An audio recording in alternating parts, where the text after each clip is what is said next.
সৈয়দ বাহাদুর শাহ মুজাদ্দিদি আল আবেদি পীর সাহেব কিবলা ইমামে রাব্বানি দরবার শরীফ এবং আমার পূর্বে অনেক প্রাজ্ঞ বিজ্ঞ উলামায়ে কেরাম আলোচনা করে গেছেন। আমার পরেও আরেকজন আসতেছেন। আমার সামনে উপস্থিত আল্লাহর থেকে বাছাই করা কিছু পাবলিক, যাদেরকে আল্লাহ মনোনীত করেছেন বাহির থেকে আসার জন্য, এখানে বসার জন্য, এবং পর্দার অন্তরালে মা বোনেরা, প্রত্যেকের প্রতি আমার অন্তরের অন্তঃস্থল থেকে রইল সালাম। আসসালামু আলাইকুম ওয়া রাহমাতুল্লাহি ওয়া বারাকাতুহু। ওয়া আলাইকুম সালাম ওয়া রাহমাতুল্লাহি ওয়া বারাকাতুহু। শুকর আদায় করছি আমরা মহান আল্লাহ রাব্বুল আলামিনের, যে আল্লাহ আমাদেরকে দয়া করেছেন বিদায় রুহের জগতে একবার বাছাই করেছেন নবীর উম্মত বানানোর জন্য, আরো একবার বাছাই করেছেন মুসলমানের ঘরে পাঠানোর জন্য, আরো একবার বাছাই করেছেন মুসলিম নামদারি মুনাফিক থেকে রক্ষা করে আমাদেরকে আহলুস সুন্নাহ ওয়াল জামাতে থাকার জন্য, আরো একবার বাছাই করেছেন আওলাদে রাসূলের দামান ধরার জন্য, আরো বাছাই করেছেন আমাদেরকে এই গ্রামের অসংখ্য মানুষ থেকে আলাদা হয়ে এখানে এসে বসে আল্লাহর এবং তার রাসূলের জিকির করার জন্য। এজন্য আমরা অন্তর থেকে মহব্বত নিয়ে একবার পড়ি আলহামদুলিল্লাহ। আলহামদুলিল্লাহ। লক্ষ কোটি দুরূদ ও সালাম আকা ও নামদার তাজেদার মদিনা মুহাম্মদ মুস্তাফা মুহাম্মদ মুজতবা দু জাহানের বাদশা নবী কামলে ওয়ালা নবী শাফায়াত করনে ওয়ালা নবী, যে নবী করিম সাল্লাল্লাহু আলাইহি সাল্লামের চরিত্রের সার্টিফিকেট দিয়ে আল্লাহ জানিয়েছেন ইন্নাকা আলা খুলুকিন আযীম, যে নবীর শান বাড়িয়ে আল্লাহ কোরআনে জানিয়েছেন ওয়া রাফা'না লাকা যিকরাক, যে নবীর মান জানাতে গিয়ে আল্লাহ জানিয়েছেন ওয়া আরসালনাকা শাহিদা ওয়া মুবাশশিরা ওয়া নাযীরা, যে নবীকে আল্লাহর দলিল হিসেবে আল্লাহ জানিয়েছেন কাদ জাআকুম বুরহানু, যে নবীকে আল্লাহ নিজের নূর বলে আল্লাহ জানিয়েছেন কাদ জাআকুম মিনাল্লাহি নূর, যেই নবী পৃথিবীর জমিনে এসে দোলনায় থেকে চাঁদের সাথে খেলা করেছেন। সুবহানাল্লাহ। করেন না সুবহানাল্লাহ। যেই নবী আবার ওই চাঁদকে কেটে কাফের মুশরিককে দেখিয়েছেন, নবুয়তের প্রমাণ দিয়েছেন। যেই নবী ডুবে যাওয়া সূর্যকে আলী রাদিয়াল্লাহু তাআলা আনহুর নামাজের জন্য উঠিয়েছেন, যেই নবী মেরাজের সাক্ষী দেওয়ার জন্য সূর্যকে আসর পর্যন্ত থামিয়ে রেখেছেন। সুবহানাল্লাহ। যেই নবী করিম সাল্লাল্লাহু আলাইহি সাল্লাম হেঁটে গেলে আকাশের মেঘগুলো ছায়া দিত। সুবহানাল্লাহ। সুবহানাল্লাহ। ওই যে আপনাদের ওই হুজুরে মনে হয় দেয় যে এই হুজুর নবীরে নিজের সাথে মিলায়। নাউজুবিল্লাহ। আসলে একজন নবীরে নিজের বড় ভাইয়ের মতো মনে করে। নাউজুবিল্লাহ। ওরে মনে হয় আকাশের মেঘগুলো ছায়া দেয়। হ্যাঁ, যেই নবী হেঁটে গেলে পাথরগুলো পায়ের নিচে নরম তুলার মতো হয়ে যেত, যেই নবীর জন্য মরা গাছের টুকরা পর্যন্ত কান্না করত, যেই নবীর হাতের ইশারায় গাছের গুড়ি উঠে গিয়ে নবীর সামনে এসে যেত, যেই নবীকে আল্লাহ গোটা রববিয়তের জন্য রহমত হিসেবে পাঠিয়েছেন, সেই নবীর কদমে অসংখ্য গণিত দুরূদ ও সালাম আল্লাহ রাব্বুল আলামিন আমাদের সকলের পক্ষ থেকে কবুল করেন। এই প্রত্যেকে করেন আমিন আমিন আমিন। কোরআনুল কারীম থেকে আমি একখানা আয়াতে কারীমা তেলাওয়াত করেছি। আমাদের ভাইগুলোকে কেউ একজন একটু বলেন সাহায্য করতে, আমাদেরকে না পারলে আমাদের থেকে একটু দূরে যেতে। আল্লাহ কবুল করুক। আমিন। আল্লাহ রাব্বুল আলামিন পবিত্র কোরআনুল কারীমের মধ্যে আমাদেরকে জানাচ্ছেন বিসমিল্লাহির রহমানির রহিম ولو أنهم إذ ظلموا أنفسهم جاءوك। আল্লাহ কোরআনুল কারীমের মধ্যে বলেন ওয়ালাউ আন্নাহুম ইয যালামু, ও বান্দা যখন তোমরা নিজের উপরে জুলুম করো, নিজের উপরে যখন জুলুম করো, জুলুম মানে কি? জুলুম যেটাকে যেখানে রাখার কথা ওই জায়গায় না রেখে অন্য জায়গায় রাখা। জুলুম মানে অপরাধ, জুলুম হলো অবিচার, জুলুম হলো এক ধরনের ইসিম অর্থাৎ গুনাহের নাম। জুলুম কিভাবে নিজের উপরে করে? আল্লাহ আপনাকে বানাইলো, আল্লাহ আপনাকে হাত দিল, পা দিল, চেহারা দিল, চোখ দিল, জিহ্বার মধ্যে স্বাদ দিল। আল্লাহ এতগুলো নিয়ামত দেওয়ার পরে একটাই দাবি করলো, তোমরা আমার ইবাদত করবে, আমার রাসূল যা নিয়ে এসেছে তা মানবে, যা নিষেধ করেছে তা ছেড়ে দিবে। এইগুলো থেকে নিজে সরিয়ে থাকা, এইগুলো না করার নাম হলো জুলুম। এগুলোর নাম করার নাম কি? জুলুম। দেখেন আল্লাহ আপনাকে ইবাদতের জন্য বানিয়েছে না, আপনি ইবাদত করলেন না, নিজের উপরে জুলুম করলেন। কারণ আপনার ইবাদত তো আল্লাহর প্রয়োজন না, ইবাদত আপনার প্রয়োজন। ঠিক না? আপনি কি আল্লাহ কি আপনার ইবাদতের মুহতাজ? না আল্লাহ কি আপনার সিজদার মুহতাজ? না। বরঞ্চ আমরা তো সূরা ইখলাসের মধ্যে সব সময় আমরা পড়ে যাচ্ছি আল্লাহুস সামাদ, আল্লাহ কোনো কিছুর মুখাপেক্ষী নয়। আপনাকে বাঁচানোর জন্য আল্লাহ আপনাকে ইবাদত দিয়েছে। আপনি যখন এগুলো ছেড়ে দিলেন, নিজের উপরে জুলুম করলেন। আল্লাহ আপনার উপরে নেশাকে হারাম করেছে, আপনি নেশা করলেন, নিজের উপরে জুলুম করলেন। আপনার জন্য সুদকে হারাম করা হয়েছে, সুদ খাইলেন, নিজের উপরে জুলুম করলেন। আর আমার আল্লাহ আপনাকে একটা রাস্তা দেখাচ্ছেন। আল্লাহ জানাচ্ছেন, যখন তোমরা নিজের উপরে জুলুম করে বসো, তখন তোমাদের কাজ হলো আমি আল্লাহর কাছে ইস্তেগফার করতে থাকো, সুবহানাল্লাহ, আল্লাহর কাছে ক্ষমা চাইতে থাকো। তবে হ্যাঁ, ক্ষমা যে চাইবা, ক্ষমা চাওয়ার পরে আমি ক্ষমা করব কি করব না, ইচ্ছা কার? আমার জোরে বলেন না কার? আল্লাহ। তবে ইস্তেগফারের অনেক দাম। ইস্তেগফার সব সময় পাঠ করতে থাকবেন, কারণ আপনি আল্লাহর কাছে যখন ইস্তেগফার করতে থাকবেন, আল্লাহ আপনার রিজিক বাড়ায়া দিবে। আপনি যখন ইস্তেগফার করতে থাকবেন, আল্লাহ গুনাহ মাফ করে দিবে। আপনি যখন ইস্তেগফার করতে থাকবেন, আল্লাহ আপনার বিপদ মুছে দিবে। এমনকি হাসান বসরি রাহিমাহুল্লাহর কাছে যখন যে কোনো রোগী যাইতো, যে কোনো সমস্যার জন্য যাইতো, উনি শুধু একটা কথাই বলতেন, ইস্তেগফার করতে থাকো। সুবহানাল্লাহ। ইস্তেগফার করলে আপনার দোয়াগুলো যেগুলো ঝুলন্ত রয়েছে আকাশের মধ্যে, ওই দোয়াগুলো আল্লাহর দরবার পর্যন্ত পৌঁছে যাবে। ইস্তেগফার আপনার সাথে আল্লাহর সাথে সেতু বন্ধনের সৃষ্টি করে দেবে। সুবহানাল্লাহ। ইস্তেগফার যখন আপনি বেশি বেশি পাঠ করবেন, আপনাকে আল্লাহ দোয়া কবুলকারী বলা হয় যাদেরকে, ওই ধরনের দলের কাতারে শামিল করে নেবে। সুবহানাল্লাহ। এজন্য ইস্তেগফারের একটা ছোট্ট কথা বলে আমি সামনের দিকে আগাচ্ছি। একজন লোক সব সময় আস্তাগফিরুল্লাহ পাঠ করত। কি পাঠ করত? আস্তাগফিরুল্লাহ। আচ্ছা, আমাদের রাসূল সাল্লাল্লাহু আলাইহি সাল্লাম ইস্তেগফার পাঠ করেছেন দৈনিক 99 বার। আপনার আকীদা কি, নবী কি গুনাহ করেছিল? না। একটু আওয়াজ দিবেন, নবী গুনাহ করেছিল? না। তাহলে যখন আপনাকে কোনো একজন আলেম, বড় আলেম বলল নবী গুনাহের কারণে ইস্তেগফার করত, নাউযুবিল্লাহ। সে কি আসলে আলেম নাকি জালেম? জালেম। যদি কেউ এই কথা বলে আপনাকে, নবী হাসরের ময়দানে নিজেই চিন্তিত থাকবেন, সে কি আলেম নাকি জালেম? জালেম। যদি কেউ আপনাকে এই কথা এসে বলে নবীর বাবা মা জাহান্নামী, সে কি আলেম নাকি জালেম? জালেম। আরে যেখানে নবীর সাথে পাহাড় লাগলো, পাহাড় জাবালে সুর থেকে জাবালে নূর হয়ে গেল। যেখানে ইয়াসরিবে নবী গেল, ইয়াসরিব থেকে মদিনাতুল মুনাওয়ারা হয়ে গেল। সেখানে যেই পেটে নবী ছিল, উনি কি জাহান্নামে যাবে? আপনি কোন আকলে বিশ্বাস করলেন সেই জালেমের কথা? আল্লাহই ভালো জানে। তার নামাজ, রোজা, হজ, যাকাত নিয়ে আমার কোনো কথা নাই, আমার কথা তো তার আকীদা নিয়ে, ঠিক না? তো যেটা বলতে চাচ্ছিলাম, ইস্তেগফার করতো। তো ওই লোকটা রুটি বানাচ্ছেন, রুটি খামির করতেছেন, আস্তাগফিরুল্লাহ বলেন তো, আস্তাগফিরুল্লাহ। সবাই বলেন আস্তাগফিরুল্লাহ। আস্তাগফিরুল্লাহ। রুটির খামির বানাইলেন, এগুলো চাপতেছে আর করতেছে কি? আস্তাগফিরুল্লাহ। এবার এটারে গোল করলেন, গোল করতেছে আর ডাকতেছে আস্তাগফিরুল্লাহ। আস্তাগফিরুল্লাহ। বেলতেছেন, রুটি বেলতে হয় না, বেলার সময় কি করতেছে? আস্তাগফিরুল্লাহ। বলেন না সবাই, আস্তাগফিরুল্লাহ। এই বেলাবেলি করতে করতে আস্তাগফিরুল্লাহ। এখন রুটিটা একেবারে চুলার মধ্যে দিতে হবে না, চুলাতে দিচ্ছেন, তখনও কি করতেছেন? আস্তাগফিরুল্লাহ। বলেন নাকি? আস্তাগফিরুল্লাহ। এবার ওটা উল্টে দিবেন, তখনও করতেছেন। আস্তাগফিরুল্লাহ। এটাকে নামাইলেন, তখনও বললেন আস্তাগফিরুল্লাহ। আস্তাগফিরুল্লাহ। তিনি পড়তেই আছেন, পড়তেই আছেন। এদিকে একজন লোক, তিনি সফরের মধ্যে ছিলেন, ওই সফরে থাকা অবস্থায় মসজিদে নামাজ পড়লেন। নামাজের সময় শেষ, মসজিদগুলো অনেক মসজিদ বন্ধ করে দেওয়া হয়, ঠিক না? ঠিক। মসজিদ বন্ধ করে দিচ্ছেন, বলতেছে আপনি কে? মুসাফির, মসজিদ তো বন্ধ হয়ে যাবে, বের হন। বারান্দায় বসলো। কিছু সময় বারান্দা খোলা থাকে মানুষের নামাজের জন্য, পরে ওইটাও বন্ধ করে দেওয়া হয়, ঠিক না? যদিও আল্লাহ তার ঘর কখনো বন্ধ করে না। আপনি অপরাধ করলে আপনার মা বাবা আপনাকে বলে তুই আসিস না, আর আল্লাহ আপনি অপরাধ করলে শুধু ডাকে, বান্দা আয়, একবার আয়, একবার আয়, একটা সিজদা দে, আমি তোরে মাফ করে দেবো। সুবহানাল্লাহ। তো ওই দরজা বন্ধ হয়ে যাচ্ছে, ওই লোককে সেখান থেকেও বের করে দেওয়া হলো। তিনি অনেক দূর গেলেন, গিয়ে দেখতেছেন এক জায়গায় একটু আলো দেখা যায়।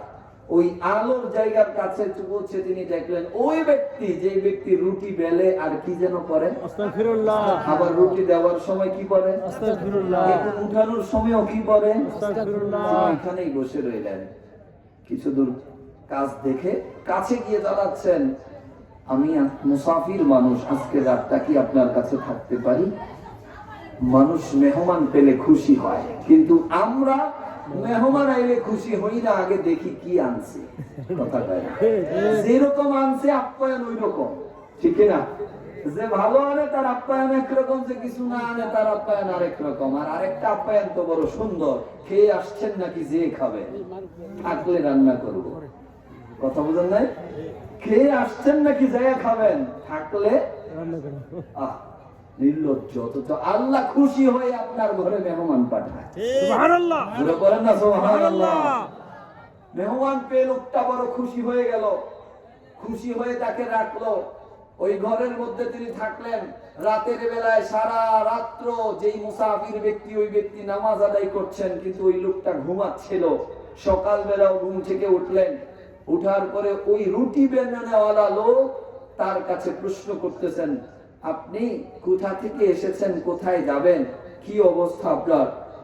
তিনি উত্তর দেওয়ার আগে রুটি যিনি বেলতেছিলেন তাকে প্রশ্ন করলো, আচ্ছা আমাকে একটা কথা বলেন তো, আপনি সর্ব অবস্থায় আস্তাগফিরুল্লাহ কেন বলেন?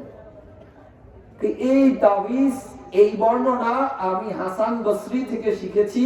উনি বলেছেন, কেউ যদি চায় তার দোয়াগুলো ঝুলে না থেকে আল্লাহর দরবার পর্যন্ত পৌঁছে দেয়, সেজন্য প্রত্যেক সময় ইস্তেগফার করতে থাকে। সুবহানাল্লাহ। তখন জিজ্ঞাসা করা হলো, আপনার সব দোয়া কি আল্লাহ কবুল করেছেন? বলছে, হ্যাঁ, মানুষ তো এরকমই ভাবে। এমনকি সকাল হয়েছে, কিছুক্ষণ পরেই মানুষের সিরিয়াল শুরু হলো, সবাই শুধু যে বলে আমাদের জন্য একটু দোয়া করেন, আমাদের জন্য একটু দোয়া করেন। কেন? কারণ উনি দোয়া করলে আল্লাহ দোয়া কবুল করে নেয়। সুবহানাল্লাহ। কারণ বুখারী শরীফের হাদিস, নবী করিম সাল্লাল্লাহু আলাইহি সাল্লাম বলেছেন, রাজুলুন ইয়াতাকাররাবু বিনওয়াফিলি হাত্তা উহিব্বুহু ওয়া ইন সাআলানি লা উতিয়ান্নাহু। একজন ব্যক্তি ফরজের পরে নফল করতে করতে আল্লাহ তারে ভালোবাসে, এমন ভালোবাসা সে চাইলে আল্লাহর ফেরত দেয় না। সুবহানাল্লাহ। এখন ওই যে মুসাফির, তাকে প্রশ্ন করছে, আপনার কোন দোয়া কি কবুল হয় না, এরকম কিছু আছে? এই লোকটা উত্তর দিচ্ছেন, হ্যাঁ, একটা দোয়া আছে। কি? এই যুগের সর্বশ্রেষ্ঠ ইমাম, যিনি 50,000-এর বেশি হাদিস একত্রিত করে একটা কিতাব লিখেছে, যিনি সবচেয়ে বড় হাদিস বিশারদ, যিনি হাদিস গবেষণা করেন, সেই ইমামের সাথে সাক্ষাৎটাই শুধু বাকি আছে। আমি আল্লাহর কাছে ফরিয়াদ করেছি, আল্লাহ যেন আমাকে তার সাথে সাক্ষাৎ করায়। সুবহানাল্লাহ। 50,000 হাদিস। কত হাজার? 50,000। আর আমাদের বড় হুজুররা মোবাইলের মধ্যে কয়েকটা হাদিস পড়া, এটা নাই, ওইটা নাই, সেটা নাই, তেরমি নাই, তুমুক নাই, উমুক নাই। জীবনে 3টা হাদিস মুখস্থ বলতে পারবে কিনা তাও সন্দেহ লাগে। কিন্তু আইসা রিকশাওয়ালা বলে, হুজুর এটা সহিহ হাদিসে আসেনি। সহিহ হাদিস যে কি বুঝলো সেটাই আমার বুঝে আসলো না। নবী কি বলেছেন আমার এই হাদিস জাল, এই হাদিস সহিহ? যারা কিতাব লিখেছেন তারা সহিহ বুঝে নাই। যিনি 50,000 হাদিস লিখেছেন তিনিও বুঝে নাই। যিনি বুখারী শরীফ লিখেছে তিনিও বুঝে নাই। যিনি মুসলিম লিখেছে তিনিও বুঝি নাই। যিনি আপনার ইবনে মাজাহ লিখেছেন তিনিও বুঝে নাই। শুধুমাত্র এই যুগের হুজুররা 1200 বছর 1400 বছর পরে এসে বুঝছে এটা জাল, এটা জয়ীফ। আগের কেউ বুঝলো না, কারণ এদের কাছে ওহী নাযিল হয়। নাউযুবিল্লাহ বলেন না। তো জিজ্ঞাসা করা হলো, তোমার ওই ইমামের নাম কি? বলছে, ওই ইমামের নাম ইমাম আহমদ। ইমাম আহমদ বিন হাম্বল যাকে বলা হয়, ইমাম আহমদ বিন হাম্বল যাকে বলা হয়, এই কথা শুনে তিনি চোখ থেকে পানি ছেড়ে দিলেন। সুবহানাল্লাহ। পানি ছেড়ে দিয়ে বলতেছেন, শোনো, তোমার এই দোয়া আল্লাহ ফেরত দেয় নাই। আল্লাহ তার ঘর থেকে ইমাম আহমদকে বের করে তোমার ঘরে এনে দিয়েছে তোমার দোয়া কবুল করার জন্য। সুবহানাল্লাহ। ছিল তো ইমাম আহমদ মসজিদে, ঠিক না?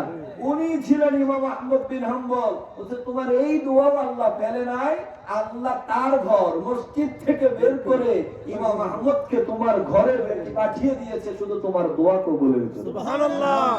তাহলে ইস্তেগফারের দরকার আছে না নাই? আছে। নবীগণ ইস্তেগফার করেছেন গুনাহের জন্য না শিখানোর জন্য? কিন্তু ওই বড় হুজুররা যারা সহিহ হাদিসের দাবিদার, তারা বলে নবী নাকি নিজেও ফেলফেল করে তাকায় থাকবে, মদের পাল্লা ভারী হলো না নেকের পাল্লা? নাউযুবিল্লাহ। আমার বুঝে আসে না, তার নামাজ নিয়ে এসে থাকুক না, তার রোজা নিয়ে এসে থাকুক না, যখন আমার নবীকে নিয়ে কথা বলে তখন আমি আর আপনি কেমনে ঠিক থাকি, কোথায় আপনার ঈমান থাকে, এটা আমার বুঝে আসে না। ঠিক। আপনি বলেন, আপনার বাবাকে কেউ একজন বলল যে তোর বাবা মূর্খ, কিচ্ছু জানে না, আপনার কেমন লাগবে? বলেন না, কেমন লাগবে? লাগবে কিনা?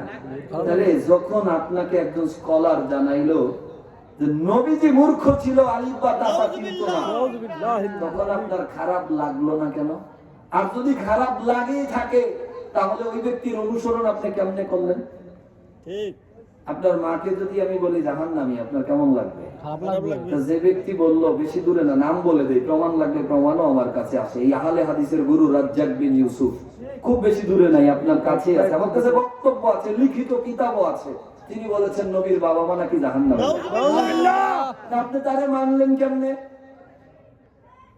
আপনার বাবা মারে জাহান্নামী বলে আপনার লাগে, নবীর বাবা মারে জাহান্নামী বললেও আপনি তারে হুজুর মনে করেন। আমি তো মনে করি আপনার ঈমান এখনো পূর্ণ হয় নাই। আল্লাহ রাব্বুল আলামিন বলেন, ওয়ালাউ আন্নাহুম ইয যালামু আনফুসাহুম জাউকা, যখন তোমরা নিজের প্রতি জুলুম করে ফেলো, যখন তোমরা অপরাধ করে ফেলো, তখন নবীর কাছে যাও। ঘোষণা কার? আল্লাহ। জোরে বলেন কার? আল্লাহ। কিন্তু একদল আমাদেরকে নবীর কাছে যাইতে নিষেধ করে, বলে মদিনায় যাওয়ার দরকার নাই, মক্কায় হজ করবেন, চলে আসবেন। এরাও আর কেউ নয়, ওই নতুন হাদিসের দল। ঠিক। বলে মক্কায় নাকি সব দোয়া কবুলের জায়গা, মদিনায় নাকি দোয়া কবুলের কোনো জায়গা নাই। অথচ আল্লাহ স্বয়ং আল্লাহ জানাচ্ছেন, গুনাহ করলা আল্লাহর কাছে, কিন্তু যেতে হবে নবীর কাছে। ওয়ালাউ আন্নাহুম যালামু আনফুসাহুম জাউকা ফাস্তাগফিরুল্লাহ ওয়াস্তাগফারা লাহুমুর রাসূল, তুমি যখন আমার কাছে ইস্তেগফার করলা, আমার রাসূল যখন তোমার পক্ষে আমার কাছে ইস্তেগফার করবে, অন্য সময় আমার ইচ্ছা আমি চাইলে কবুল করব, না হয় ছেড়ে দেব, কিন্তু আমার রাসূল যদি আমার কাছে তোমার ব্যাপারে সুপারিশ করে, লাউ ওয়াজাদুল্লাহু তাওয়াবার রাহিমা, জেনে রাখো আমাকে তুমি পাবে তওবা কবুলকারী হিসেবে। সুবহানাল্লাহ। আয়াত সূরা নিসা 64 নম্বর আয়াত। একটু আপনার হুজুরে বলবেন যে হুজুর নবীর কাছে নাকি যাওয়ার দরকার নাই, নবী মরে গেছে, মিশে গেছে, পচে গেছে, তাহলে একটু আমারে এই আয়াতটা একটু বলে দেন। আল্লাহ যে জানাইলো নিজের উপরে জুলুম করলে নবীর কাছে যাও, ইস্তেগফার করো, আমার নবী তোমার পক্ষে ইস্তেগফার করলে আমারে তওবা কবুলকারী হিসেবে পাবে। সুবহানাল্লাহ। এখন আপনাকে বোঝানো হচ্ছে নবী মরে গেছে, মিশে গেছে, এখন আর যাওয়ার কোনো দরকার নাই। অথচ আল্লাহর রাসূল বলেন, আল আম্বিয়াউ আহইয়াউন ফি কুবুরিহিম ইউসাল্লুনা ফীহিম, শুধু আমিনা আমিনা, পৃথিবীতে আদম থেকে যত নবী আল্লাহ পৃথিবীতে পাঠিয়েছেন, সব নবীকে আল্লাহ নিজের ক্ষমতায় নিজ নিজ জায়গার মধ্যে জীবিত রেখেছেন। সুবহানাল্লাহ। মৃত্যুর স্বাদ ভোগ করার পরেও আল্লাহ তাদেরকে জীবিত রেখেছেন। ক্ষমতা কার? আল্লাহ। কথা বলেন, ক্ষমতা কার? আল্লাহ। এবার নবীজি কি বলেন দেখেন, হায়াতি খায়রুল লাকুম, আমার এই জীবনটা তোমাদের জন্য বরকতময়, বড় কল্যাণকর, কারণ আল্লাহ আমাদেরকে তোমাদের জন্য পাঠিয়েছেন নিয়ামত হিসেবে। ঠিক না? কারণ আল্লাহর কোরআন বলেন, লাকাদ মান্নাল্লাহু আলাল মুমিনিনা ইয বাআসা ফীহিম রাসূলা, নিশ্চয়ই মুমিনকে দেওয়া সবচেয়ে বড় নিয়ামত হলো আমি রাসূলকে তোমাদের মাঝখানে পাঠিয়েছে। আর আমার নবীও বলেন, হায়াতি খায়রুল লাকুম তুহাদ্দিসুনা ওয়া ইউহাদ্দিসু লাকুম, আমার জীবনটা তোমাদের জন্য বড় কল্যাণকর, কারণ আমি তোমাদের সাথে কথা বলি, তোমরাও আমার সাথে কথা বলো। এরপরে নবী বলেন, ওয়া ওয়াফাতি খায়রুল লাকুম, আমি যে চলে গেলাম, পর্দা গমন করলাম, আমার যে তোমাদের কাছ থেকে চলে গেলাম, এটাও তোমাদের জন্য বরকতময়। কেন বরকতময়? তুরাদু আলাইয়া আমালুকুম, তোমাদের যত আমল রয়েছে সব আমি রাসূলের দরবারে পেশ করা হয়, সব নবীর দরবারে পেশ করা হয়। হাদিস শরীফের কথা বলছি, বানানো কোনো কিচ্ছা নয়। নবী বলেন হায়াতি খায়রুল লাকুম ওয়া মামাতি খায়রুল লাকুম তুরাদু আলাইয়া আমালুকুম, নিশ্চয়ই আমার হায়াতও তোমাদের জন্য কল্যাণকর, আমার চলে যাওয়া তোমাদের জন্য কল্যাণকর, কারণ তোমাদের আমলগুলো আমি রাসূলের দরবারে পেশ করা হয়। সুবহানাল্লাহ। কেন পেশ করা হয়? কারণ আল্লাহর কোরআন জানাচ্ছেন ইযা খাযাল্লাহু মিসাকান নাবিয়্যিনা লামা আতাইতুকুম মিন কিতাব ওয়াল হিকমা সুম্মা জাআকুম রাসূলুম মুসাদ্দিকুন, নবী হলো সত্যায়নকারী। সুবহানাল্লাহ। সুবহানাল্লাহ। সাদিক মানে সত্যবাদী, ঠিক না? মুসাদ্দিক মানে সত্যায়নকারী। আপনার আমল নবী সত্যায়ন করে, আল্লাহ কবুল করেন। সুবহানাল্লাহ। আর নবী যেটা সত্যায়ন করে না সেটা আল্লাহ কবুল করেন না। কোরআন বলতেছে আমারে ফতোয়া দেওয়ার সুযোগ নাই, একদল ডাইরেক্ট আল্লাহ পাইতে চায়, ঠিক না? আচ্ছা, আমি যদি আপনাকে বলি আমার জন্য একটু চা বানান, চা বানাইতে গরম পানি লাগে না? এখন গরম পানি বানাইবেন, যদি সারে একটু চা দিত আমারও ভালো হইতো। তো গরম পানির সাথে এই ওয়াশটাও করে দিলাম। গরম পানি আপনি বানাইবেন মনে করেন, চুলার মধ্যে পাতিলা দেন নাই, পানি ঢালা শুরু করছেন, পানি গরম হইব? চুলা কি হইব? কেন পানি দিবেন মাঝখানে? পাতিলা দিয়ে কি চা হয়? চা তো লাগবে পানি, চায়ের মধ্যে চা পাতি, চায়ের মধ্যে চিনি, ঠিক না? কিন্তু মাঝখানে একটা পাতিলা লাগবে, এটা ওয়াসিলা, ঠিক না? আগুনের কাজ হলো গরম দেওয়া, পানির কাজ হলো গরম নেওয়া, ঠিক না? নিয়ামত দেওয়া আল্লাহর কাজ, বন্টন করা রাসূলের কাজ। আগুনের কাজ হলো গরম দেওয়া, পানির কাজ গরম নেওয়া। তাহলে মাঝখানে পাতিলার দরকার কি ছিল? বলে পাতিলা না দিলে ওই পানি গরম হওয়ার কোনো সুযোগ নাই। এটার নাম ওয়াসিলা। আল্লাহ আপনাকে দিবেন কিন্তু সরাসরি নিতে পারবেন না, নিতে হলে রাসূলের মাধ্যমে নিতে হবে। এজন্য কালেমা শুধু লা ইলাহা ইল্লাল্লাহ বললে কালেমা হয় না, মুহাম্মাদুর রাসূলুল্লাহ লাগে কি লাগে না? এখন আপনারা তো বলে যে সরাসরি আল্লাহ, কোন রাসূল আসছে, চাকরি করছে, কিছুদিন আল্লাহর দেওয়া চাকরি টাকরি কইরা বসে। নাউজুবিল্লাহ। কোথায় রাখবো এই দুঃখ? অথচ আমাদের ইমাম বলেন, আমাদের ইমাম আযম আবু হানিফা ফিকহুল আকবরের মধ্যে বলেছেন শুধু লা ইলাহা ইল্লাল্লাহ দ্বারা ঈমানদারি হওয়া যায় না। কারণ কি? বলে মুহাম্মাদুর রাসূলুল্লাহ বললে ঈমানদার, মুহাম্মদ আল্লাহর রাসূল স্বীকার করলে ঈমান হয়, শুধু আল্লাহকে মানলে ঈমান হয় না। কারণ কি?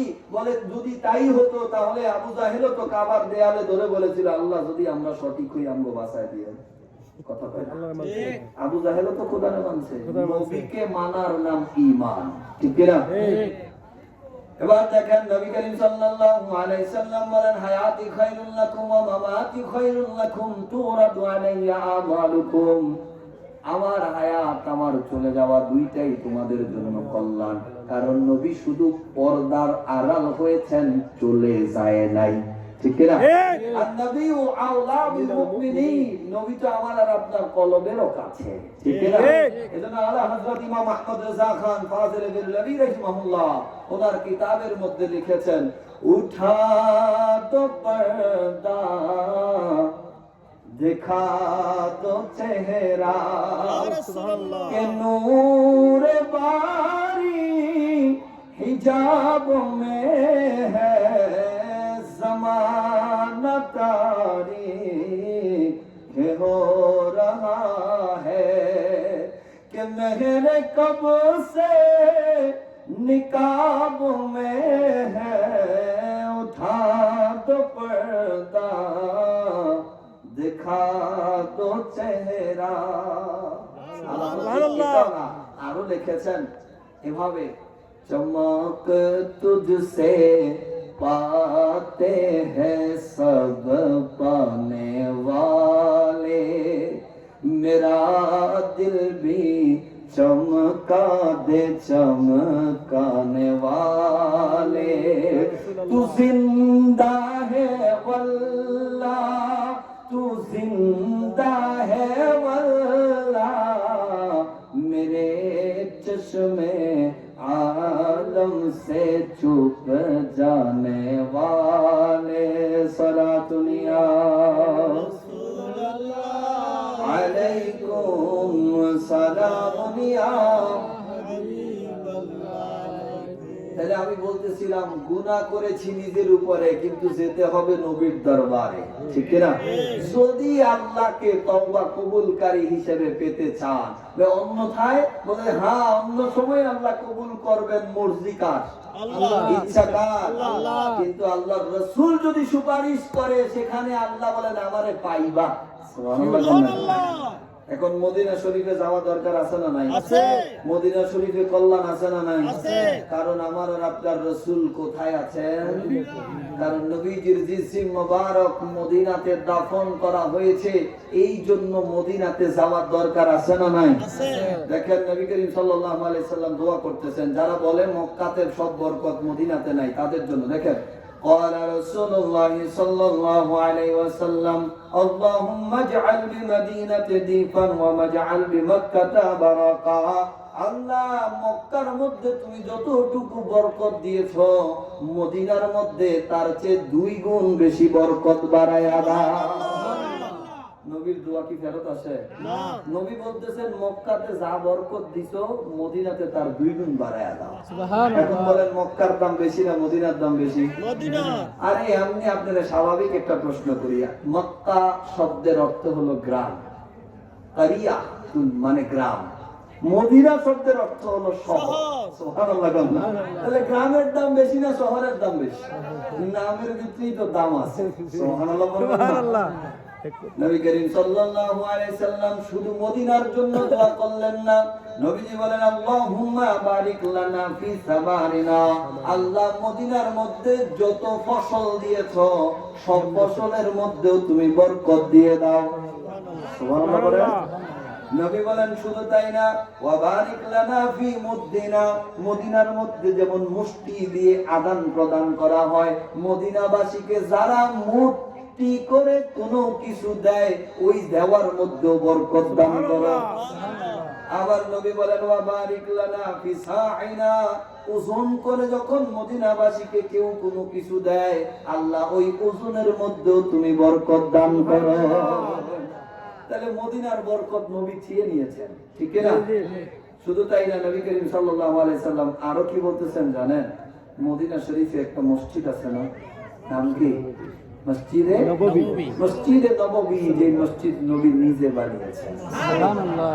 মসজিদে নববী সম্পর্কে নবীজি কি বলেন দেখেন, قال رسول الله صلى الله عليه وسلم الصلاة بمسجدي هذا خير من ألف صلاة بمن سوى إلا مسجد الحرام। জেনে রাখো পৃথিবীতে যত মসজিদ আছে সব মসজিদকে যদি একত্র করো 1000 মসজিদের নামাজ আদায় করা আর আমার মসজিদের নামাজ আদায় করা তার চেয়েও উত্তম। পৃথিবীর 1000 মসজিদের নামাজ আর নবীর মসজিদের নামাজ তার চেয়েও উত্তম। তবে ইল্লা মসজিদুল হারাম, মসজিদে হারামের ব্যাপারে 1000 বলা যাবে না, কারণ মসজিদে হারামের ব্যাপারে আল্লাহ রাসূল নিজেই জানিয়েছেন যে মসজিদে হারামে 1 রাকাত নামাজ আদায় করলে 1 লক্ষ রাকাতের সওয়াব হয়। মসজিদে নববীতে 1 রাকাত নামাজ আদায় করলে 50,000 রাকাত নামাজের সওয়াব হয়। এখন বলে দাম একটু কমলো না, 1 লাখ আর 50। নবী বলে কেমনে কমলো? আমি তো আরেক দিক দিয়ে বাড়াই দিলাম যে পৃথিবীর 1000 মসজিদ আর আমার মসজিদ এক সমান। সুবহানাল্লাহ। তাহলে আরেক দিক দিয়ে বাইরে গেল না? মদিনার দাম বাড়াইলো কে? স্বয়ং রাসূলুল্লাহ, ঠিক না? নবী করিম সাল্লাল্লাহু আলাইহি সাল্লামের জন্য নিজেই জানিয়েছেন আল্লাহ তুমি মক্কার দাম বাড়িয়েছো ইব্রাহিম খলিলুল্লাহর কারণে। ইন্না ইব্রাহিমা হাররামা মক্কাতা, ইব্রাহিম মক্কার দাম বাড়ায়া দিয়ে গেল, ইব্রাহিমের জন্য তুমি মক্কার দাম বাড়াইছো। ওয়া ইন্নী হাররামতু মদিনা, আমি মদিনা শরীফে নিজে হেরেম বানায়া দিলাম। সুবহানাল্লাহ। মদিনা মদিনা আশিক মুমিনের ঠিকানা, ঠিক না? এজন্য মুনাফিকের কাছে মদিনা ভালো লাগে না, এজন্য মক্কা নিয়েই পয়রা থাকতে চায়, অথচ মক্কা মদিনার দিকে ঝুঁকে যায়। সুবহানাল্লাহ বলেন না? মদিনা মদিনা আশিক মুমিনের ঠিকানা। দিদার চেয়ে কাঁদো তোমরা, দিদার চেয়ে কাঁদো তোমরা, হও না নবীর দিওয়ানা। মদিনা, সবাই একটু বলেন না, মদিনা আশিক মুমিনের ঠিকানা মদিনা মদিনা আশিক মুমিনের ঠিকানা নবীর শ্রেষ্ঠ সাহাবী হযরত আবু বকর সিদ্দিকী ভালোবেসে শুইল কাছে ভালোবেসে শুইল কাছে যাইয়া দেখো মদিনা মদিনা মদিনা আশিক মুমিনের ঠিকানা মদিনা মদিনা আশিক মুমিনের ঠিকানা মদিনা শরীফ মুমিনের ঠিকানা মুনাফিকের জন্য মদিনা ভালো লাগে না হজ করবা ফিলাইবা মদিনার লগে কাজটা কি আরে হজ তো আমল মদিনা হলো ঈমান ঠিক কি না আরে নামাজ রোজা হজ যাকাত এগুলো আমল আর আমার নবী হলো ঈমান সুবহানাল্লাহ কথা বলেন ঠিক কিনা আপনি ঈমানই ঠিক নেই আপনি কইতেছেন হজ করে চলে আসবেন আর আমার রাসূল বলে যে হজ করলো কিন্তু আমার সাক্ষাতে আসলো না ফাকাদ খানা সে যেন আমার সাথে খেয়ানত করলো সে যেন আমার সাথে দুর্ব্যবহার করলো তার হজ কি আল্লাহ কবুল করবে না কথা বলেন কবুল করবে না হজ শিখাইলো রাসূল ঠিক কিনা নামাজ শিখাইলো রাসূল যাকাত শিখাইলো রাসূল কবর চিনাইলো রাসূল যাকাত দেওয়া শিখাইলো রাসূল আপনার হাসর নসর জান্নাত জাহান্নাম সব জানাইলো রাসূল আপনি কি করলেন ওই যে ওই লোকের মতো মেহমান কি নিয়ে আসছে তা নিয়ে আপনি খুশি মেহমান আইছে এতে আপনি খুশি না আমার নবী যা নিয়ে আসছে আপনি তা নিয়ে ব্যস্ত নবী যে আসলো এটা নিয়ে আপনি খুশি না ঠিক ঠিক না যিনি আপনার হজ শিখাইলো তার কাছে আপনি যাবেন না তো মদিনা চলে আসেন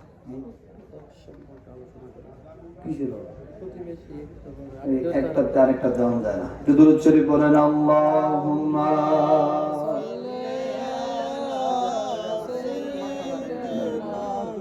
মাওলানা মুহাম্মদ ওয়া আলা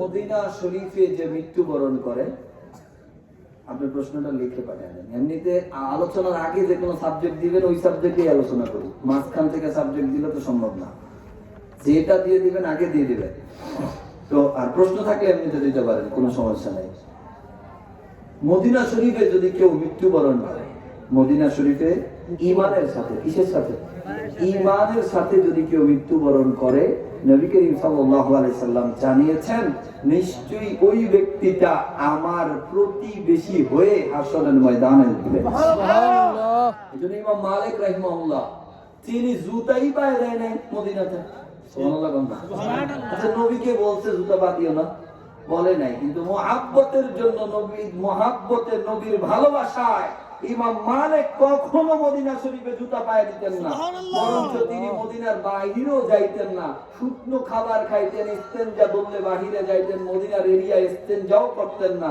শুধুমাত্র হজের এই 5 দিনের জন্য গিয়েছেন আবার চলে এসেছেন জিজ্ঞাসা করা হলো ও ইমাম আপনি কেন মদিনা ছাড়েন না বলে কখন যে আজরাইল চলে আসে বলা তো যায় না আমার নবী বলেছেন মদিনায় মৃত্যুবরণ করলেই নবীর সাথে প্রতিবেশী হওয়া যায় আর এই মুনাফিকটা এসে কয় মদিনা যাওয়ারই দরকার নেই নাউজুবিল্লাহ এই দুঃখ কারে বুঝাবো আমার একটা জিনিস অবাক লাগে আপনারা কোন মাথায় কেন তাদেরকে এভাবে মেনে নিচ্ছেন এটা আমার বুঝে আসে না কেন জানেন আচ্ছা আমরা বলেন তো হাদিসের কিতাব বুখারী শরীফ 200 আপনার ওনার জন্ম ছিল 206 হিজরিতে কত হিজরি এখন হলো 1447 না 1447 তাহলে 206 1447 ঠিক না মাঝখানে 1200 বছর কয় বছর 1200 বছর আগে উনি কিতাব লিখে গেলেন 1200 বছর আগে কিতাব লিখলেন তারপরে ইমাম তিরমিজি ইমাম নাসাই ইমাম মালিক ইমাম ইবনে মাজাহ সবাই কিতাব লিখেছেন এখন থেকে আরো 1100 বছর আগে কত বছর 11 বছর ওনারা লিখে গেছেন আমরা এগুলো পরে পরে নিজের আলেম দাবি করি ঠিক না এখন আমরা যদি ওনাদের ভুল ধরি তাহলে আপনি আমার কি আদব বলা কইবেন না বেয়াদব বলা এখন তো এটাই হচ্ছে কিতাবে লেখা আছে ওনারা লিখে দিয়েছে আপনি এসে বলতেছেন এটা মানন যেত না নাউজুবিল্লাহ আপনি শুধু খুঁজে খুঁজে যেখানে দ্বন্দ্ব লাগানো যাবে ওইটা বের করছেন, যেখানে ঝামেলা লাগানো যাবে ওইটা বের করেছেন, যেখানে ঝামেলা সমাধান করা হয়েছে এটা আর মানুষকে জানাচ্ছেন না। আর যদি তাই হয়, বলেন তাফসীরের কিতাব জালালউদ্দিন সুয়ুতী, হাফেজ ইবনে কাসির রাহিমাহুল্লাহ, তাফসীরে রুহুল বায়ান, তাফসীরে রুহুল মাআনি, কানজুল ঈমান, তাফসীরে মাজহারি, যত তাফসীরের কিতাব আছে যেগুলো পড়ে আমরা নিজেরা হুজুর দাবি করি, ওই কিতাবগুলো কি এই যুগের লেখা না ওই যুগের লেখা? তাহলে যারা লিখেছে তারা আমাদের থেকে কম জানতো না বেশি জানতো? কিন্তু আপনার দাবি কি এখন যে হুজুর মোবাইল চালায় ওই হুজুর বেশি জানে? এই জন্য তো মোবাইলে যার যত ভিউ আপনি তারা বেশি মানেন। ওই হুজুরের লেখা কিতাব আপনি মানতে রাজি না। সামনে শবে বরাত আসতেছে, আসতেছে কিনা কথা বলেন, শবে বরাত আসতেছে কিনা? যে জীবনে কোনোদিন নামাজ পড়ে নাই, গোটা বছরেও মসজিদে যায় নাই, সেও চিন্তা করছিল শবে বরাত আইতেছে, একটু আল্লাহর একটা সিজদা দিয়ে আসে, ঠিক না? ইবাদত থেকে দূরে রাখা কাজ হলো শয়তানের। আর একদল মানুষ শয়তান লাগে গেছে কয় যে শবে বরাত বলে কিছু নাই। আপনি গোটা হাদিসের কিতাবে নিসফু মিন শাবান যেটা এসেছে, শাবান মাসের মধ্যরাত, গোটা পৃথিবীর মানুষ যেটাকে সেলিব্রেট করছে ইবাদতের মাধ্যমে, শুধু আমাদের দেশে আইসা ওটা লক হয়ে গেছে, তালা মারে দেয় মসজিদে, কয় এই রাতের বিশেষ কোনো ফজিলত নাই। আমি এটাই মাইনে নিছেন, আগের যুগে যারা করছে সব বেদাতি, সব জাহান্নামী। নাউজুবিল্লাহ। মদিনা শরীফের কথা বলছিলাম। মদিনাতে রাসূল সাল্লাল্লাহু আলাইহি সাল্লাম আছেন। মদিনা শরীফে নবী করিম সাল্লাল্লাহু আলাইহি সাল্লাম যে স্থানে শুয়ে রয়েছেন, এই জায়গার দাম আরশের চেয়েও বেশি। সুবহানাল্লাহ। এই জায়গার মধ্যে নবী করিম সাল্লাল্লাহু আলাইহি সাল্লাম যেখানে শুয়ে আছেন, সেই জায়গাতে ইহুদিরা, কারা? ইহুদিরা চক্রান্ত করে লোক পাঠিয়েছে যে নবী করিম সাল্লাল্লাহু আলাইহি সাল্লামের লাশ মোবারক চুরি করে আনার জন্য। নাউজুবিল্লাহ। এখন ভালো করে খেয়াল করেন, ইহুদিরও বিশ্বাস যে ওই জায়গায় নবীজির দেহ মোবারক আছে। একটু খেয়াল করেন, ইহুদির বিশ্বাস, ইহুদি মুসলমান না, ইহুদির বিশ্বাস ওই জায়গায় নবী করিম সাল্লাল্লাহু আলাইহি সাল্লামের দেহ মোবারক আছে। আর আমাদের নতুন হাদিসের বিশ্বাস নবী মইরা পয়সা মিশাই, নাউজুবিল্লাহ। অথচ সে মুসলমান। ভালো খেয়াল করছেন বিষয়টা, সে মুসলমান দাবিদার, সে নিজের আলেম দাবি করে, সে বলে নবী মরে পৌঁছে মিশে গেছে। আর ইহুদিরাও বিশ্বাস করে নবী এখনো রওজা শরীফে আছে। আমার তো মনে হয় যে এই মুসলমানের তো ইহুদি বালা। পাঠাইলেন দুইজন লোককে, কিতাবের মধ্যে এসেছে, বানানো কোনো ইচ্ছা নাই, জাজবুল কুলুব কিতাবের নাম, আব্দুল হক মুহাদ্দিস দেহলভী রাহিমাহুল্লাহর লেখা, ভারতীয় উপমহাদেশে যিনার দ্বারা হাদিস এসেছে, তিনি তার কিতাবের মধ্যে লিখেছেন দুইজন ইহুদি পাঠিয়ে দিলেন। এবার নবী করিম সাল্লাল্লাহু আলাইহি সাল্লাম নুরউদ্দিন জাকি রাহিমাহুল্লাহ, যিনি ওই সময়ের মদিনার প্রশাসক ছিলেন, তাকে স্বপ্ন দেখাইলেন, নুরউদ্দিন, আমাকে নীল নীল চক্ষু বিশিষ্ট দুইজন মানুষ বড় বিরক্ত করতেছে। সুবহানাল্লাহ। নবীজি স্বপ্নে আসতে পারে কি পারে না? বুখারী শরীফের হাদিস, মান রাআ মানামে ফাকাদ রাআল হাক্কা, যে স্বপ্নে আমারে দেখলো সে বাস্তবেই আমাকে দেখলো। সুবহানাল্লাহ। কেন? শাইতান লা ইয়াতামাসসাল, শয়তান নিজের আইসা খোদা দাবি করতে পারে, কিন্তু কোনোদিন আইসা বলতে পারে না আমি মুহাম্মদ। এই ক্ষমতা শয়তানকে দেওয়া হয় না। আর জিন শয়তান তো অনেক দুর্বল, অনেক দুর্বল। আপনি শুধু একবার আয়াতুল কুরসি করে ফু দেন, ওটা দৌড়, ঠিক না? একবার আযান দেন আল্লাহু আকবার, ওটা দৌড়। একবার সূরা ইখলাস পড়েন, সূরা ফালাক পড়েন, নাস পড়েন, ওটা দৌড়। জিন শয়তান অনেক দুর্বল, কিন্তু আরেকটা শয়তান আছে, গোটা কোরআন করে ফু দিলে ওটা যাইব না। মানুষ শয়তান আছে না নাই? আছে। বুঝেন নাই? আমি কিন্তু কই নাই, শয়তান দুই প্রকার জানায় দিতে স্বয়ং আল্লাহ, আল্লাযী ইউওয়াসওয়িসু ফি সুদুরিন নাস, মানুষের অন্তরের মধ্যে ওয়াসওয়াসা দেয়, বিশৃঙ্খলা লাগায় দুই প্রাণীকে, মিনাল জিন্নাতি ওয়ান নাস, মানুষের মধ্যে আর জিনের মধ্যে। তাহলে জিনের ফু দিলে দৌড় দেয়, আর যেটা বিশৃঙ্খলা লাগাইতেছে ওটারে গোটা কোরআন করে ফু দিলেও যাইব না। যাইব? আইয়া নতুন নতুন ফতোয়া দিব, নতুন নতুন ফতোয়া দিব। আল্লাহ বলেছেন মিনাল জিন্নাতি ওয়ান নাস, আমি মানুষকে শয়তান করলে আপনি খেপার কোনো সুযোগ নাই, আল্লাহই জানাই দিয়েছে। ঠিক।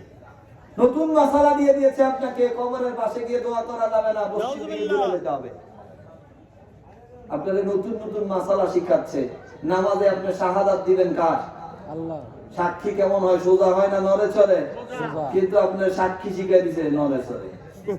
এদের ইমানও লড়ে চড়ে, এদের সাক্ষীও লড়ে চড়ে। ঠিক। বুঝলেন না এই কথা? এদের ইমানও নড়চড়ে, সাক্ষীও লড়ে। তাশাহুদের শুরু থেকে শেষ উঠায় রাখার একটা হাদিস, শুধু আশহাদু আল্লাহ থেকে আবার নামায় ফেলার একটা হাদিস। ওই নারাইতেন মানে উঠাইতেন আর নামাইতেন, এটা নারানো হইছে না? ওই নারাইতেন যদি আবার যে আশহাদু আল্লাহ, এটা নামাজের খুশু খুশু ঠিক থাকবে না। قد أفلح المؤمنون الذين هم في صلاتهم خاشعون। খুশু খুশু দিয়ে নামাজ পড়তে হয়। আপনি যেরকম এরকম করতেছেন, এটা কি খুশু খুশু হইলো? না। বুঝলাম, আপনি এটি মাইনা নিয়েছেন। কারণ কি নতুন হুজুরে কইছে, নতুন হাদিস নিয়ে আপনারা আছেন। আল্লাহ হেদায়েত দান করুন। আমিন। নুরুদ্দিন জাকির রাহিমাহুল্লাহকে স্বপ্ন দেখানো হলো, দুইজন নীল চক্ষু বিশিষ্ট লোক আমাকে বড় ডিস্টার্ব করতেছে, তাদেরকে তুমি একটু বিতাড়িত করো মদিনা শরীফ থেকে। তিনি স্বপ্নে দেখার পরে পরের দিন ঘোষণা দিলেন, ওই মদিনাতে যারা আছে সবাই যেন নবী করিম সাল্লাল্লাহু আলাইহি সাল্লামের যে রওজার পাশে যে ফিল্ড, বড় একটা ফিল্ড, ওই ফিল্ডের মধ্যে আপনারা যারা গিয়েছেন দেখেন অনেক বড় একটা মাঠ আছে। তো ওই খোলা ময়দানের মধ্যে তিনি দাওয়াত দিলেন যে তোমরা সবাই এই জায়গার মধ্যে দাওয়াত খাইতে আসো, তোমাদেরকে রাজার পক্ষ থেকে দাওয়াত খাওয়ানো হবে। কার পক্ষ থেকে? রাজা। কিন্তু ওনার উদ্দেশ্য নবী যাদেরকে দেখিয়েছেন তাদেরকে ধরার জন্য। কথা বুঝেন না? সবাই আসছে, দাওয়াত খায় গেল, কিন্তু ওই যেই দুইজনকে স্বপ্নে দেখানো হয়েছে ওই দুইজনকে দেখা যাচ্ছে না। আবার পরবর্তী দিন এলান করে দিলেন, বাদশা নুরুদ্দিন জাকির রাহিমাহুল্লাহ তোমাদেরকে দাওয়াত খাওয়াবেন, তোমরা আসো। অনেক লোক আসলো, ওই দুইজনকে পাওয়া যাচ্ছে। পরের দিন মাইকিং করা হলো, যারা এখনো পর্যন্ত রাজার দাওয়াতে শরীক হও নাই, তোমাদেরকে এলান করা হচ্ছে, রাজার পক্ষ থেকে হুকুম দেওয়া হচ্ছে অবশ্যই যেন তোমরা দাওয়াতে শরীক হও। এই জন্য একেবারে গোটা সমাজে এলান, সবাই আসছে। জিজ্ঞেস করা হলো যে তোমাদের কি কেউ বাকি আছে? সবাই বলে দেন না, সবাই আসছে। আবার জিজ্ঞেস করছে কেউ কি বাকি আছে, কারণ নবী তো দুইজনের দেখাইছে, ঠিক না? এখানে তো কেউ দেখা যাচ্ছে না, কেউ কি বাকি আছে? বললেন না। একজন লোক দূর থেকে বলল দুইজন লোক আছে, তারা কোথাও যায় না, তারা অনেক সুফি মানুষ, একেবারে ভদ্র মানুষ, তারা সব সময় তাসবিহ তাহলিল আর নামাজ রোজার মধ্যে থাকে। কথা বুঝেন না? দুইজন লোক আছে। নুরুদ্দিন জাকির রাহিমাহুল্লাহ বলেন চলো তাদের কাছে যাব। গেলেন, যাওয়ার পরে দেখতেছে ছোট্ট একটা কুটির বানানো, ওই কুটির তাঁবুর ভিতরে তারা জায়নামাজ বিছায়া নামাজ পড়তেছে। জায়নামাজ বিছায়া নামাজ। বাবা, কত বড় আবেগ মানুষ! জায়নামাজ বিছায়া কি করতেছে? কারণ আপনারা কোনো হিন্দু কিছু বললে আপনি বিশ্বাস করবেন না, সে তো হিন্দু। খ্রিস্টান কিছু বললে আপনি বিশ্বাস করবেন না, সে তো খ্রিস্টান। বৌদ্ধ কিছু বললে আপনি বিশ্বাস করবেন না, সে তো বৌদ্ধ। কিন্তু মুসলমান সেজে দাড়ি টুপি লাগাইয়া যখন আপনারা কিছু বলে তখন তো আপনি বিশ্বাস করেন, ঠিক না? ওই দুইজনও কি একদম বড় হুজুর, নামাজ পড়তেছে। ধোকা দেওয়ার জন্য তো লেবাসের দরকার আছে। আর আপনি মনে রাখবেন, সার্চেন খুঁজে পাবেন, ইহুদিরা মুসলিম ট্রেনিং দেওয়ায়, খ্রিস্টানরা তাদের মিশনারিতে খ্রিস্টানদেরকে মুসলমান বানায়। কেমনে? মানে মুসলমান প্র্যাকটিসেস মুসলমানেরা মুসলমান কেমনে উঠে, কেমনে বসে, কেমনে খায়, কেমনে কি করে, এগুলো প্র্যাকটিস দিয়ে বানায়া। আপনি এখনো খোলেন পত্রিকার কাটিং, আমার কাছে কয়েকটা আছে। 17 বছর ইমামতি করছে, পরে দেখা যায় খ্রিস্টান। 9 বছর ইমামতি করছে, পরে দেখা যায় খ্রিস্টান। এরকম কিন্তু ঘটনা কি, খ্রিস্টান ইমামতি করলো কেমনে? এর বানায়া পাঠায়া দিছে। এই নতুন হাদিস যেটা দেখতেছেন আপনারা, নতুন নিয়ে যে লাফাচ্ছেন, আপনি লিখে রাখেন, এরা ইহুদি খ্রিস্টানের বানানো একটা দল। কারণ কোন সময় ইহুদিরা চায় না মুসলমান এক হয়ে যায়, এজন্য যতবার তারা মিলে যেতে চায় ততবার একটা করে নতুন দল পাঠায়। নাহলে 100 বছর পিছনে যান না, কোনদিন এই বিভাজন আমাদের সমাজে ছিল না। দোয়া করবেন কি করবেন না এটা নিয়ে মারামারি ছিল। তারাবি 8 রাকাত পড়বেন না 20 রাকাত পড়বেন, কোনো মারামারি ছিল। হাত বুকে বাঁধবেন না, নাভির নিচে বাঁধবেন না, উপরে বাঁধবেন, কোনো জায়গায় ঝামেলা ছিল। আপনি কানের উপরে হাত উঠাবেন না, সিনায় হাত উঠাবেন, কোনো ঝামেলা ছিল? কিছুই ঝামেলা ছিল না। এগুলো তারা বানায়া আইনা আমাদের মাঝখানে লাগাই দিচ্ছে। এখন আমরা কি করছি? দুইজনে মারামারি, হেরা আমগো কোরআন গবেষণা করে বিজ্ঞানী, বুঝলেন না? কারণ মুসলমান এক হয়ে গেলে তো অর্ধেক পৃথিবীর বাচ্চাই তো মুসলমানের হাতে। এখন যদি এক হয়ে যায়, এখনো গোটা পৃথিবী মুসলমানের হয়ে যাবে, ঠিক না? এজন্য তারা নতুন নতুন দল বানায় বানায় পাঠায় দেয়, একটার পর একটা নতুন দল আহে আর নতুন করে ফতুয়া দেয়। নুরুদ্দিন জাকির রাহিমাহুল্লাহ দেখেন দুইজন নামাজ পড়তেছে, দুইজন কি করে? নামাজ। ওরে বাবা, কত বড় আবেগ মানুষ, কিন্তু ওনাদের চেহারায় তাকায়াই নুরুদ্দিন চিনে গেলেন আর কেউ নয়, তারা স্বপ্নে দেখানো ওই দুই ব্যক্তি। এখন এই দুই ব্যক্তির ব্যাপারে নবী কি জানাইলেন? তারা আমারে ডিস্টার্ব করতেছে, অথচ তারা কি করতেছে? তাহলে নামাজি আবার নবীরে ডিস্টার্ব করে কেন? এই নামাজি ডিস্টার্ব করতে পারে কেমনে জানেন? নামাজও পড়ে আবার বলে নবীর নাম আর আল্লাহর নাম লিখলে শিরক হয়। আসলে নাই, মসজিদ থেকে কালেমা মুচ্ছা অর্ধেক করে দিয়েছে, শুধু লা ইলাহা ইল্লাল্লাহ আছে, মুহাম্মাদুর রাসূলুল্লাহ নাই। এক পাশে আল্লাহ, এক পাশে মুহাম্মদ লিখলে নাকি শিরক হয়ে যায়। নাউজুবিল্লাহ। তাহলে নামাজি না সে? নামাজি ব্যক্তি আয়েশা বলে নবী করিম সাল্লাল্লাহু আলাইহি সাল্লামের স্ত্রী খাদিজাতুল কুবরা উনি বুড়া পৌরা তালাক খাওয়া মহিলা ছিল। নাউজুবিল্লাহ। দেখেন নামাজি না? নামাজি তো, কিন্তু নবীরে ডিস্টার্ব করছে কিনা? নামাজি ব্যক্তি আয়েশা বলে নবীর বাবা মা জাহান্নামী, নবীরে ডিস্টার্ব করছে কিনা?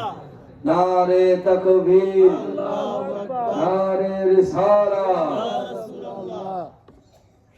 আমন্ত্রিত মেহমান মুফতি নেসার আহমেদ আনসারী সাহেবের আগমন। হুজুর আসতেছে, আমি আমার আলোচনা শেষ করে দেব। তো আমি বুঝাচ্ছিলাম যে নেক সুরতে ধোঁকা দেওয়া সহজ, ঠিক না? নেক সুরতে ধোঁকা দেওয়া, কারণ সে নেক সুরত ধারণই করেছে আপনাকে ধোঁকা দেওয়ার জন্য, কিন্তু আপনাকে মনে রাখতে হবে আপনার ঈমানের মূল হলো নবী মুহাম্মদ সাল্লাল্লাহু আলাইহি ওয়াসাল্লাম। নবী করিম সাল্লাল্লাহু আলাইহি সাল্লাম ঈমানের মূল, ঠিক না? নবীর শানে আঘাত আসে এই ধরনের কথা যে বলে, সে যত বড় নামাজি হোক না কেন, সে কোনোদিন পূর্ণ ঈমানদার হতে পারে না। সহজ হিসাব, আপনার নবীরে